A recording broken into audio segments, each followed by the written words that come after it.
সামাজিকভাবে মানে এগুলি মাদক যেই কারবারি আছে, সেবনকারী আছে, তাদেরকে সামাজিকভাবে প্রতিরোধ করতে হবে।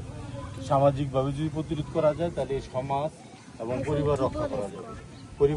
কারণ প্রতিটা পরিবারের আমার জানা মতে কোনো না কোনো যারা ইয়াং জেনারেশন আছে, যুবক আছে, তারা মাদকের সাথে সম্পৃক্ত।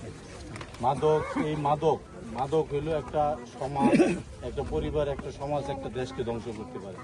অতএব এই সমাজ থেকে মাদক নির্মূল করতে হলে সামাজিকভাবে প্রতিরোধ গড়ে তুলতে হবে, আইনের সঠিক প্রয়োগ করতে হবে। আইনের সঠিক প্রয়োগটা হচ্ছে না, যেটা আমরা দেখতেছি।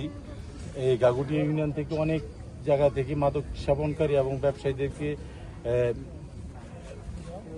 ধরা হচ্ছে, আইনের আওতায় নেওয়া হচ্ছে। দেখা গেছে 15 দিন 10 দিন 15 দিন তারা মাদক ব্যবসায়ী যারা তারা চলে আসে। যখন চলে আসে তখন কিন্তু